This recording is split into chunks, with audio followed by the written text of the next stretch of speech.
주시기를 축복합니다. 우리 같이 한번 기도하며 나가겠습니다. 사랑의 하나님 아버지 감사합니다. 우리가 여러분들 아버지의 말씀 가운데 새롭게 하시니 감사합니다. 또한 우리의 모든 예배 찬양 받아주시니 감사합니다. 우리가 다른 것 아닌 하나님을 예배할 수 있게 하시니 얼마나 감사한지 우리가 깨닫게 하여 주시옵시고, 그 생명의 말씀 가운데 우리가 거듭나게 되며 아버지 그 놀라운 역사가 우리 안에서 일어나는 것을 깨닫게 하여 주시옵소서. 모든 것 감사드리며 우리 주 예수 그리스도 이름으로 기도드렸사옵나이다. 아멘. 축복합니다. 여러분 기도 덕분에 휴가를 잘 쉬고 왔습니다. 근데 지난주에 예배 분명히 드리고 오늘 또 예배 드리는데 제 마음이 여기 가운데 한 2주 빼먹은 것 같은 느낌이 들더라고요. 그래서 정이 많이 들었구나. 감사합니다. 따뜻하게 대해주시고 항상 말씀 잘 들어주셔서 감사합니다. 또 한 가지 감사한 것은 우리가 예배 드리는 걸 제가 이렇게 유튜브에도 올리잖아요. 그리고 여기 페이스북에도 제가 올리니까 제가 잘 아는 그 안과 원장 장로님, 온누리교회 장로님이신데 이 강대상을 선물해 주셨어요. 네, 할렐루야.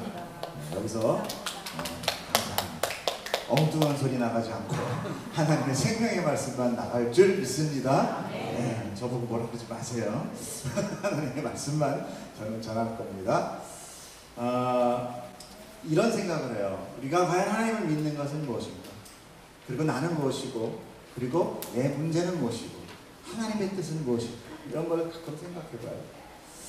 제가 언젠가도 아마 제가 예언교원인가에서 한번 말씀드린 적이 있었는데, 우리가 이렇게 우주 같은 걸 이렇게 막 보면은 지구, 그 다음에 달이 있고, 그 다음에 뭐 태양계가 있고, 태양계 위에 또 다른 태양계가 있고, 여기서부터 뭐 빛의 속도로 가는데 뭐 몇 년을 가야 되는, 몇십 년을 가야 되는, 막 이런 얘기를 막 하다 보면은 나중에 그 지구 안에 있는 내 존재가 없어진 것 같아요.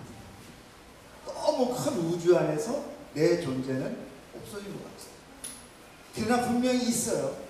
그 내 존재와 내 모든 분자와 뭐 여러 가지 그런 것들이 없으면 또 이 우주가 존재하는 게 아닌 거죠. 마찬가지로 하나님의 뜻은 어떤 때는 너무너무 커서 내가 안 보일 때가 있는 거예요. 그럼에도 불구하고 우리가 하나님의 자녀라면 그 아버지의 크고 광대한 그 우주와 같은 그 넓은 그 뜻이 우리가 깨닫게 되기를 축복합니다. 그 안에 내가 있는 그 우주가 있는 거예요. 그 사랑이 있는 거예요. 그 사랑이 펼쳐지는 거예요. 그때 내 모든 상황과 힘듦과 어려움은 날 혼자 알아요. 왜?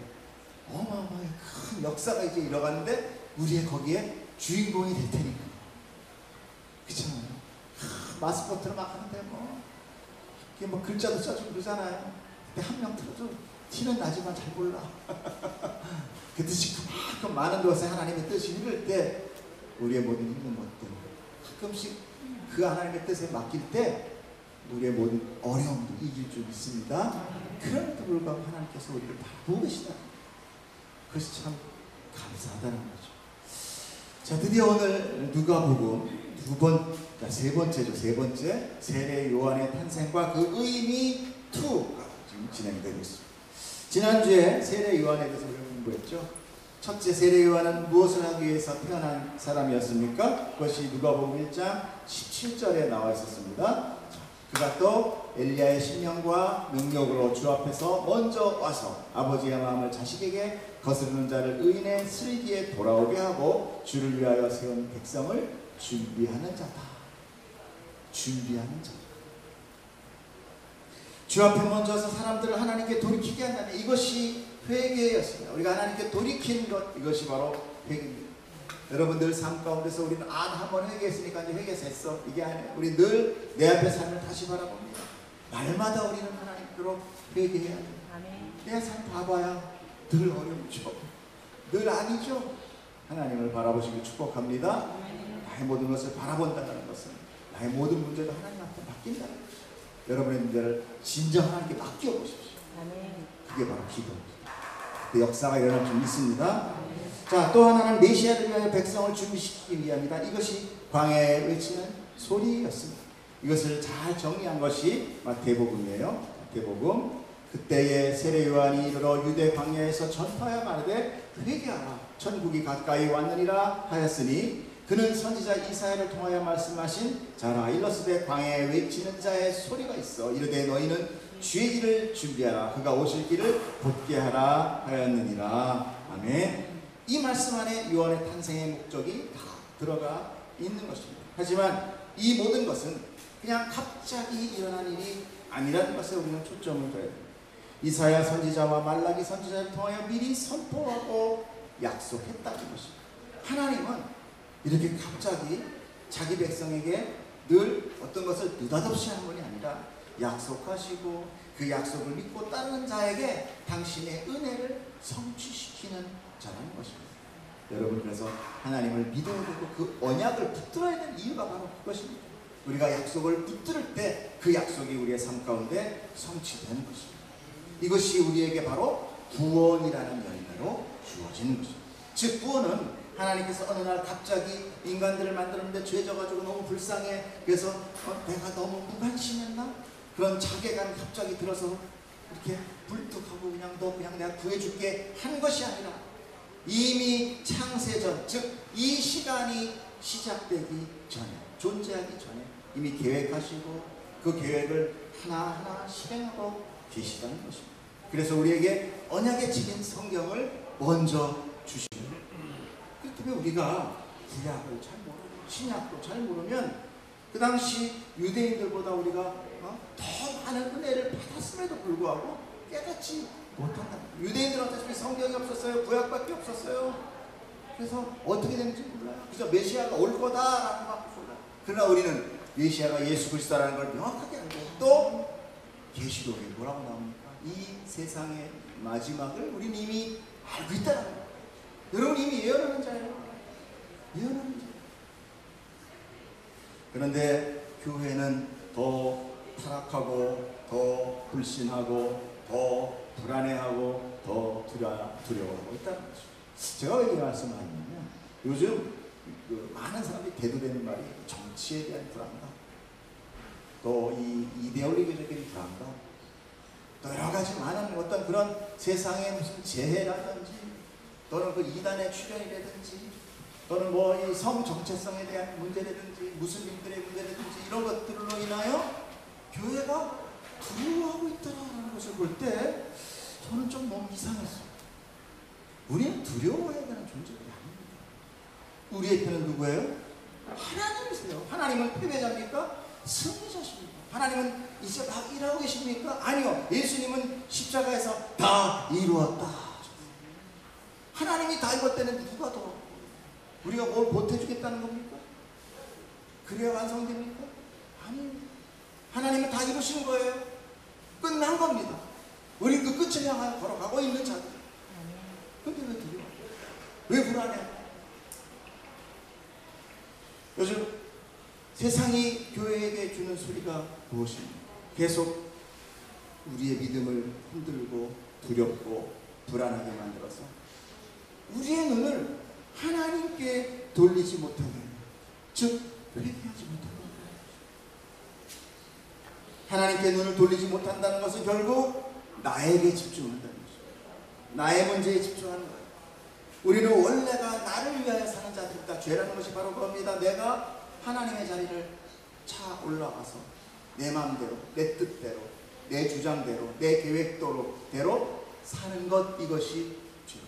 그럼 회개는 뭐냐? 구원은 뭐냐? 내가 다시 원위치되는 것입니다. 다시 피조물의 자리, 하나님의 왕을 섬기는 그 자리로 가서 그 왕이 주시는 모든 공급으로 인하여 내가 충만해져요. 그것이 바로 구원입니다. 그런데 우리가 그 구원을 자꾸 못해요. 그것이 바로 인본주의. 인본주의는 인간이 중심됩니다. 인간이 우선됩니다. 우리 안에 하나님을 믿는다고 하지만 인본주의가 깊게 이건 안 됩니다. 이건 내가 해야 됩니다.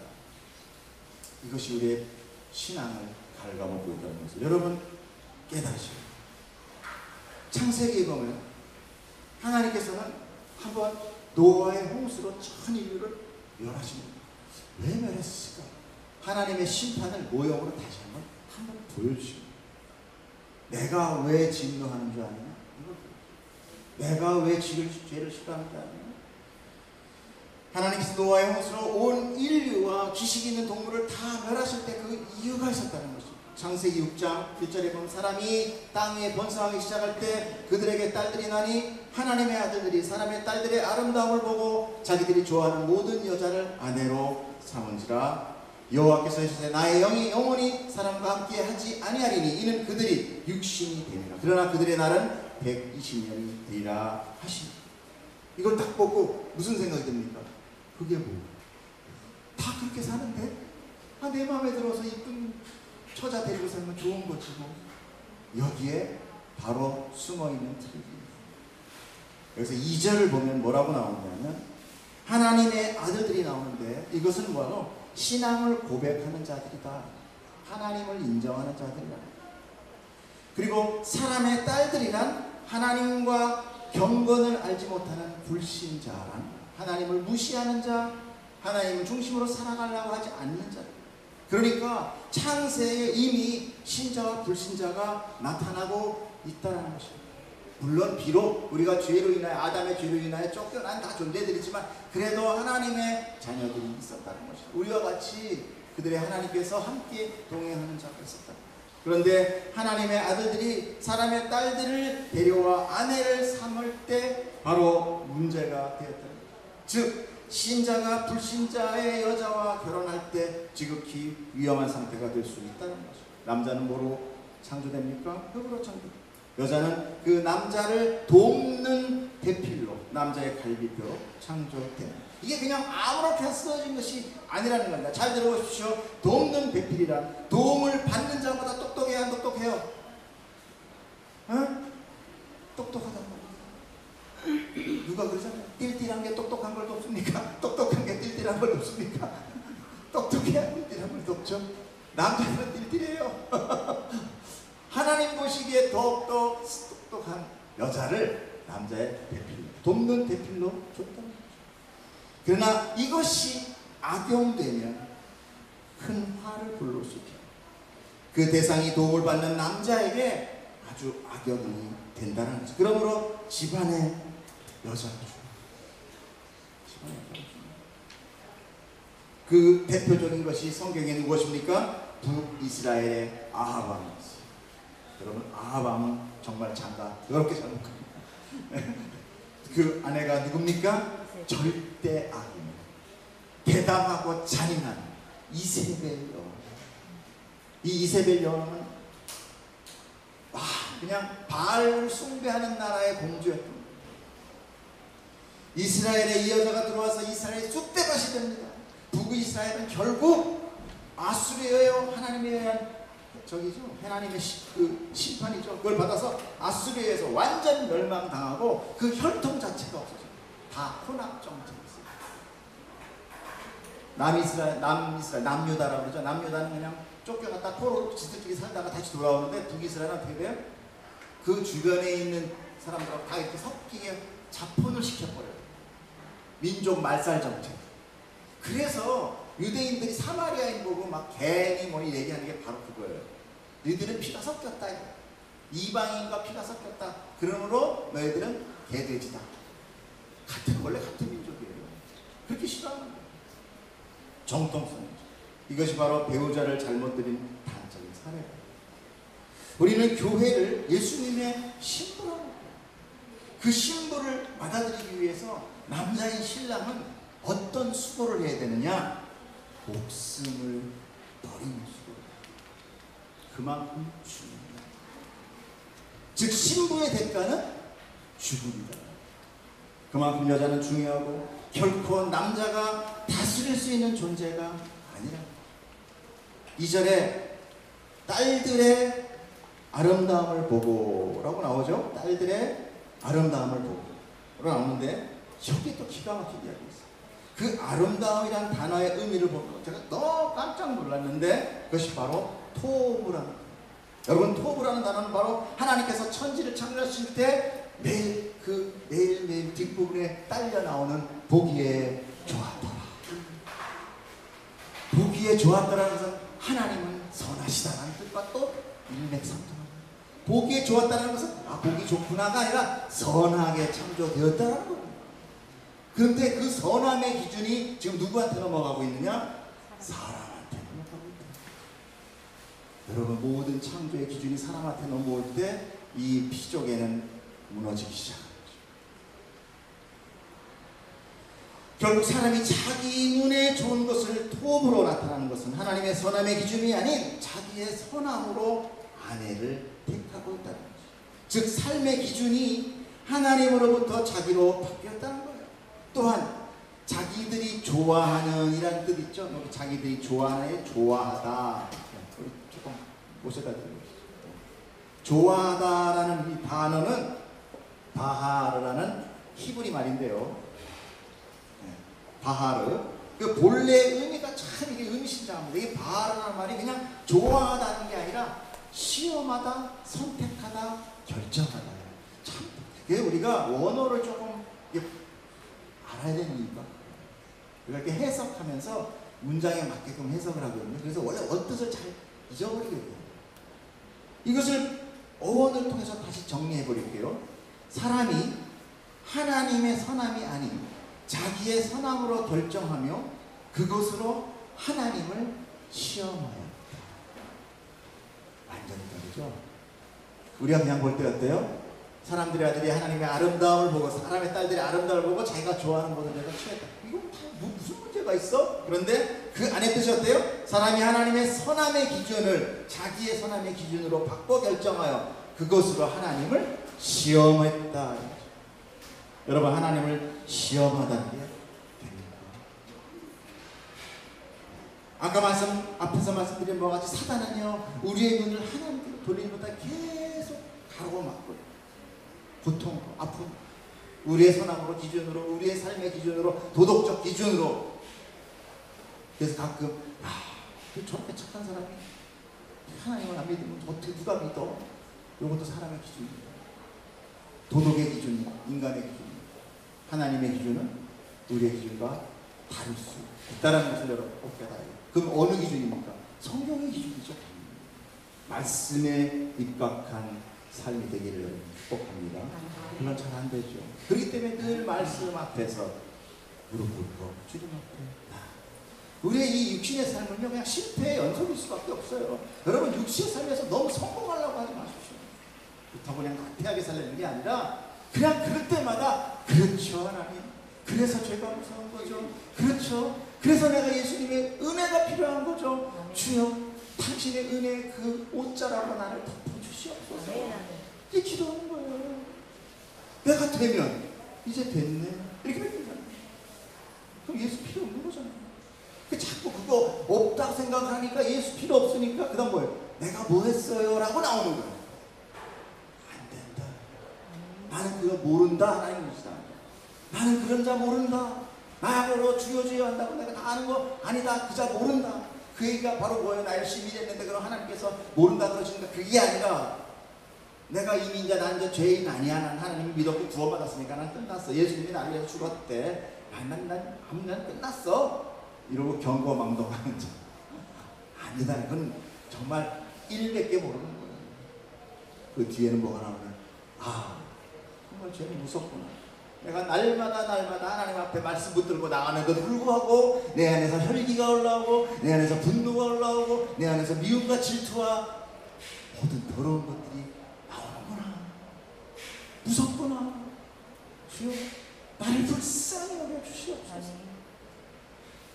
여러분 자극하셔야 돼요. 죽는 그날까지. 그때 하나님께서 우리 임신 다 뽑으시고 새 몸을 주실 때 할렐루야. 기뻐하는 거예요. 그래서 그 나라가 좋은 거예요. 하나님 말씀하시는 게 좋은 거예요. 하나님 다스림이 좋은 거예요. 내 뜻대로 사는 자는 하나님과 하고 싶은데 하나님 천국을 싫어요. 이렇게 됩니다. 그 천국이 지옥 된다는 얘기 자꾸 얘기해요. 바로. 아멘. 많이 주무셨어요? 예배 오신 걸 축복합니다. 그래서 예수님께서도 이 하나님을 시험하는 시험을 받잖아요. 사단이 어떻게 합니까? 세례받고 광야로 간 예수님한테 높은 데 올려놓고 네가 이 세상 다 봐줄게. 진짜 세상의 공중권세 잡은 자들이 사단이었거든요. 주저줄 수 있었어요. 근데 봐줄게. 떡도 머리 바나나 그러고 막 그러잖아요. 그때 예수님께서 뭐라고 합니까? 주 너의 하나님을 시험하지 말라. 여러분, 하나님은 시험의 대상이 아닙니다. 하나님 역시 우리를 시험하지 않아요. 신명기 6장 16절, 출애굽기 17장 1절부터 17절까지 이야기가 바로 하나님의 시험에 대한 얘기가 나오는데, 그것이 바로 출애굽 때 마사라 불리는 그 무리바 지역에 있어요. 백성들, 이 물로 인하여 하나님을 시험한 사건을, 물 한번 줘봐. 하나님의 능력이 때문에 한번 줘봐.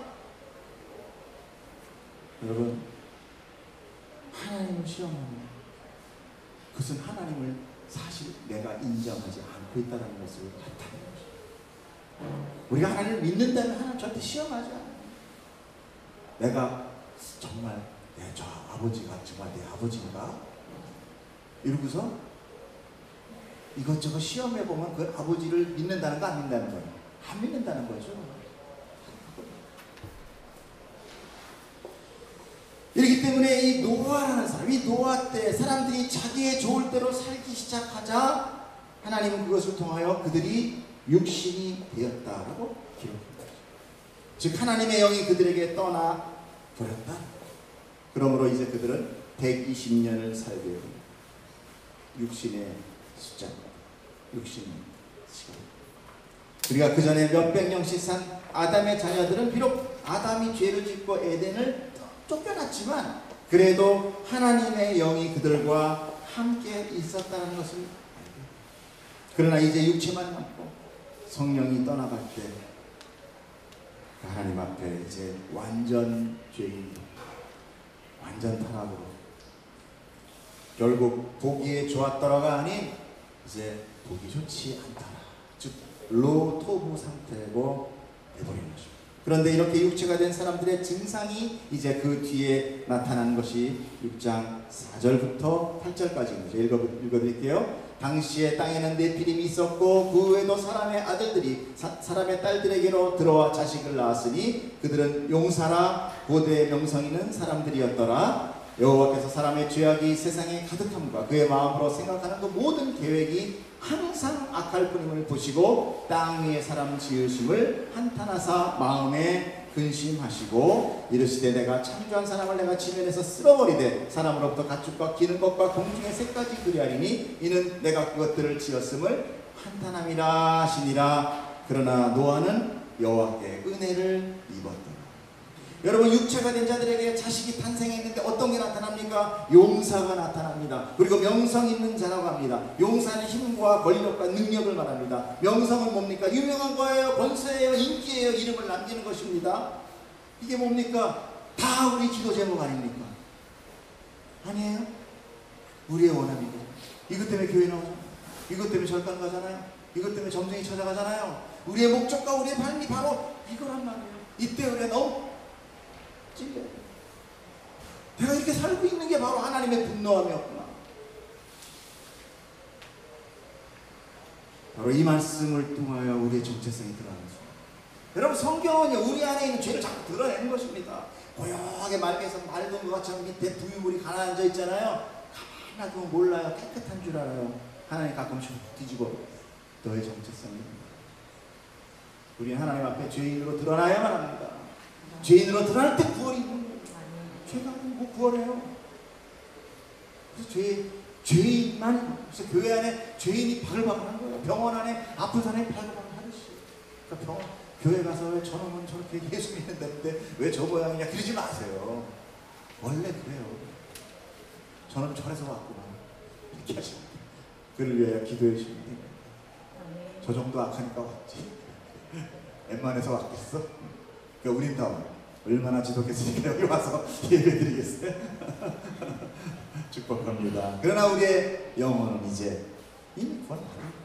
주님의 보혈로 씻긴 줄 믿습니다. 우리 육체가 남아있어요. 이 육체를 살아가는 기간에 하나님이 주신 건 뭐냐?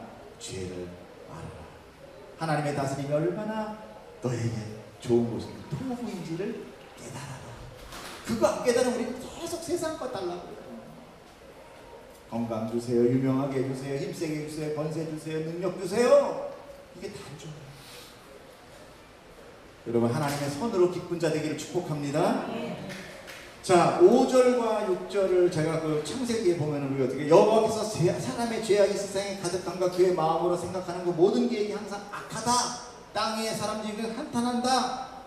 제가 오늘 세례 요한의 탄생을 얘기하면서 왜 창조의 노아 이야기를 이렇게 깊게 하는 줄 아십니까? 바로 우리들 때문입니다.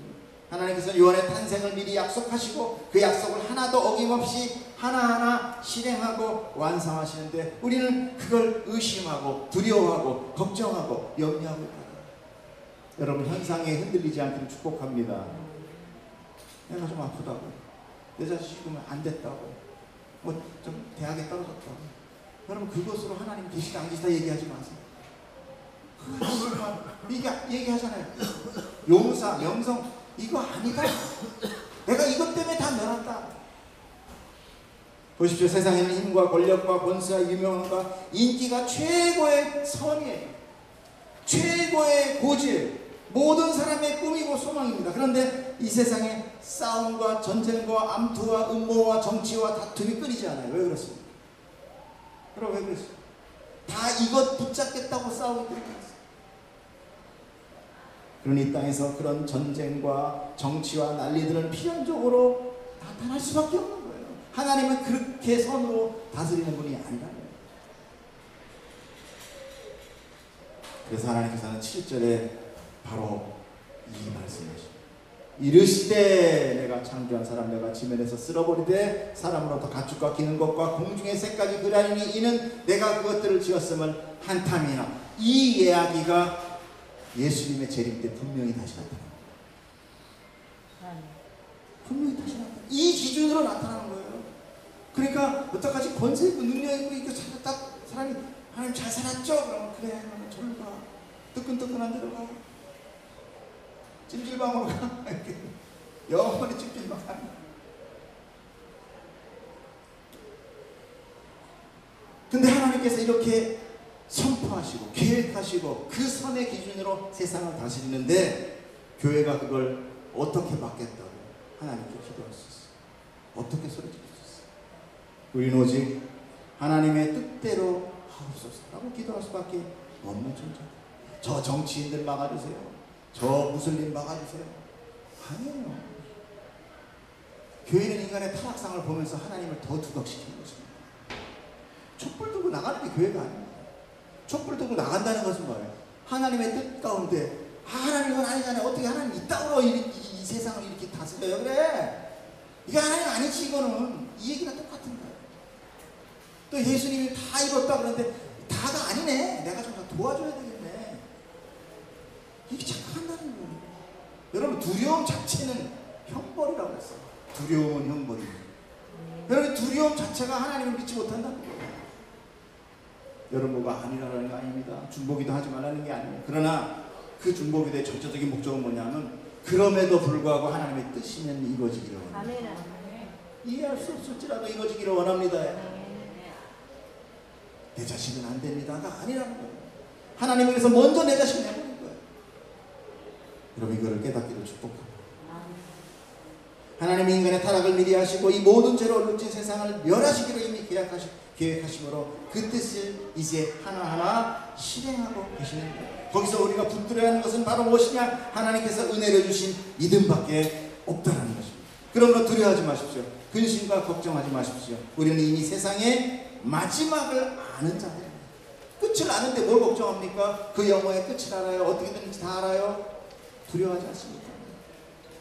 곧 끝나버릴 곳에 자꾸만 내 아방뭉치를 넣어가지 마십시오. 여기에 푸른 계절 오지 않습니다. 이거 끝내시고 그 다음에 올 줄 믿습니다. 그러므로 이거 막아주세요가 아니라 어서 행하여 주옵소서. 당신의 뜻이 이루어지길 바랍니다. 라고 기도하는 게 맞다는 것입니다. 이렇게 우리가 그런 믿음을 잃어버리고 자꾸만 사람들을 선동하고 다수를 만들고 소동을 벌이고 두려워하는 그런 것이 바로 하나님을 시험하는 것입니다. 마지막 8절에 뭐라고 나옵니까? 그러나 노아는 여호와께 은혜를 입었다. 노아는 어떤 자입니까? 이 노아의 이름 안에 우리가 있어야 됩니다. 은혜 받은 자는 오직 하나님께 순종하며 잠잠한 것이. 왜냐하면 노아는 어디다가 배를 졌어요? 바다도 아니었어요. 육지에 노아는 몇십 년 동안 이웃들의 조롱을 받으면서 그 배를 지었던 거예요. 또 하나님께서 방 주셔라 그래서 먹을 것 입힐 것 다 주셨습니까? 아니요. 그거 지면서 농사도 짓고 옷도 지피고 사냥도 하고 가족도 부양하고 더 배로 힘들었던 거예요. 그 사람들이 볼 때면 저거 미친놈 아니면 저거 저주받았지, 하나님은 축복했다는 게 뭐 그냥 왜 저래, 그냥 먹고 살기도 힘든데 배까지 져가면서, 배도 작은 배야 어마어마하게 큰 배. 여러분 이게 이해가 안 간다니까. 사람들은 이해를 절대 할 수가 없어요. 하나님. 근데 이해가 되지 않음에도 불구하고 노아가 어떻게 해요? 지었다. 그래서 노아 보고 뭐라고 그래요? 당대의 의인이다. 그가 무슨 뭐 도덕적으로 우리가 생각하는 뭐 깨끗한 나, 그게 아닙니다. 하나님 앞에 순종하고 나아가는 자, 하나님 앞에 잠잠한 자, 하나님의 뜻 행함 가운데 행함으로 내 삶을 드리는 자, 이게 의인. 그러므로 여러분 세상의 죄로 인하여 요동에 두려워하지 마십시오. 나태해지라는 것이 아닙니다. 오직 하나님의 뜻 가운데 자기의 맡은 바 열심히 살아가는 겁니다. 나는 왜 이래요? 내 부모는 왜 저래요? 내 몸은 왜 이 모양이에요? 이거 불평불만하는 게 아니라 주님 주신 그대로, 제가 그랬잖아요. 들곳으로 우리는 그곳에 있음으로 이 모든 창조계가 아름답게 하나님의 조합 가운데 있습니다. 죄송하지만 아프면 아픈 대로, 건강하면 건강한 대로. 다 장미 필요는 없다고 하잖아요. 다 건강할 필요는 없는 거예요. 왜 하필 납니까? 왜 하필 난 들고입니까? 똑같은 겁니다. 왜 하필 나는 먼지입니까? 좀 멋있는 동상으로서는 대리석으로 좀 대단하게 해주세요. 그러면 온통이 다 대리석만 있으면, 대리석 돼요? 온통 장미만 있으면 그 장미가 장미가 되냐? 여러분 때문에 하나님의 창조의 세계가 더 아름다워, 더 선한 거예요. 나 때문에 선한 거예요. 여러분, 나 때문에 선한 거예요. 이게 바로 하나님께 영광이에요. 아멘. 그 영광이 아닙니다. 축구골 한번 빵 넣기 영광입니다. 하나님께 영광. 이게 영광이 아니라 내가 그 삶 가운데 살아가는 게 영광이에요. 주신 그 삶 가운데 내가 감사하며 하나님을 바라보고 그 이름을 부르고 살아가는 여러분, 그 이름이 여러분 복된 줄 믿습니다. 아멘. 여러분 이게 영원히 이 삶이 가라면 그건 저주죠. 근데 곧 끝나요. 곧 끝나는데 뭐 곧 끝나고 영원히 가는 게 그게 더 좋은데 어떤 거 사실래요? 알아서 하십시오.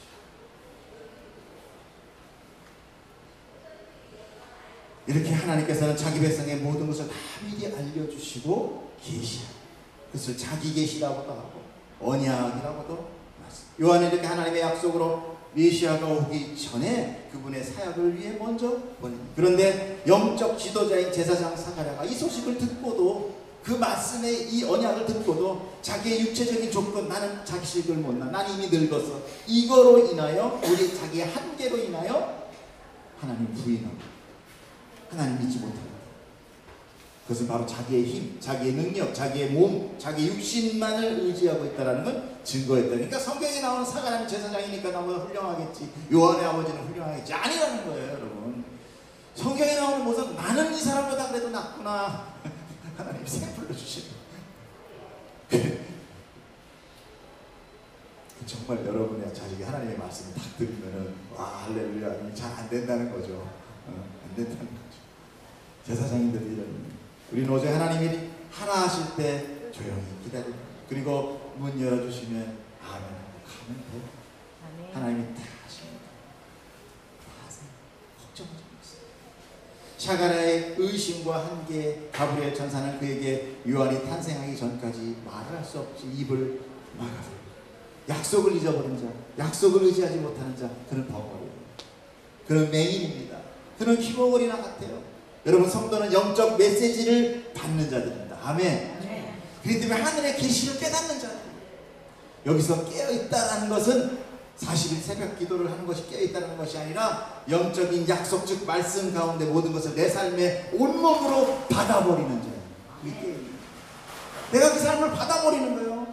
하나님 나 거지로 살려면 나 평생 거지로 살아버릴게. 할렐루야. 주여.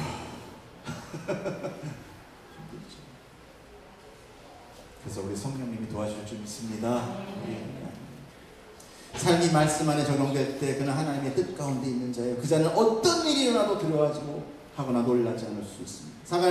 사가랴는 자신의 불신의 대가로 벙어리가 된 것입니다. 일시적인 벙어리죠. 하나님의 뜻에 더 이상 이의를 제기하지 못하는 거예요. 왜 이래요? 라고 제기하지 못하는 거예요. 난 못해요 라고 제기해요.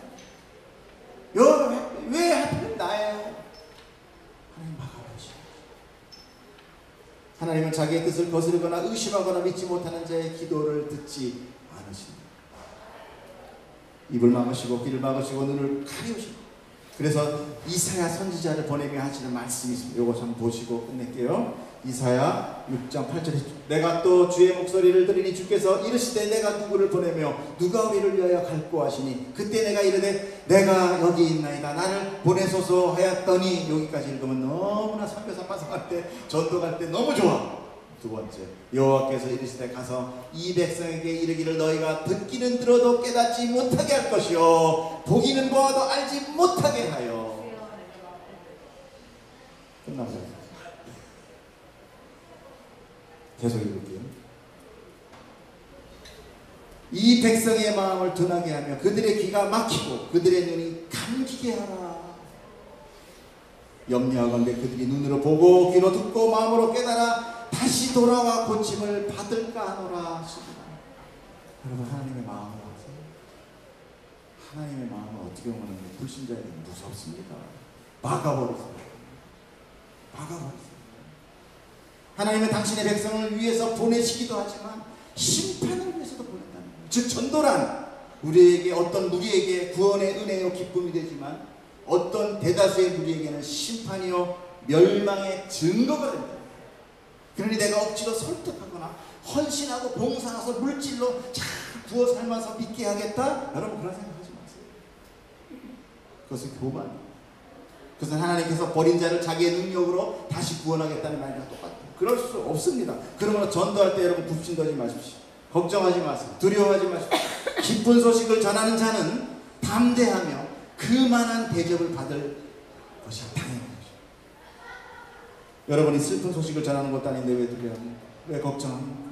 구원은 내 능력이 아니라 하나님의 능력이에요. 내 설득이 아니에요.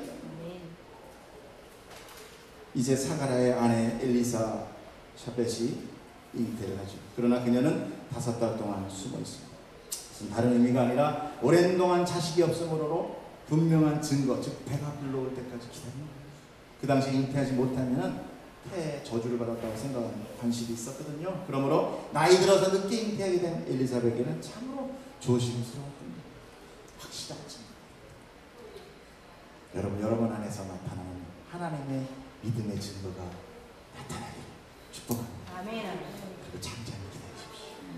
하나님이 나에게서 하나님 하시는 그 역사를 기대를 갖고 기다리십시오. 아멘. 조급하게 생각하지 마세요. 하나님은 창세기를 쓰시면서 계시록을 쓰신 분이에요. 하나님 어제도 계시고 오늘도 계시고 내일도 계십니다. 아멘. 우리 생각같이 그냥 그런 믿으십시오. 아멘. 믿음 가운데 여러분 뜻이 이루어질 줄 믿습니다. 아멘. 우리가 계속 영적인 메시지를 받다 보면 어느 순간 우리의 마음이 하나님과 하나가 돼요. 하나님 그렇습니다. 당신의 뜻 크게 기쁩니다. 오늘 그 뜻이 나에게 이루어지게 하여 주시옵소서. 아멘. 그런 자 되기를 축복합니다. 아멘. 기도하겠습니다.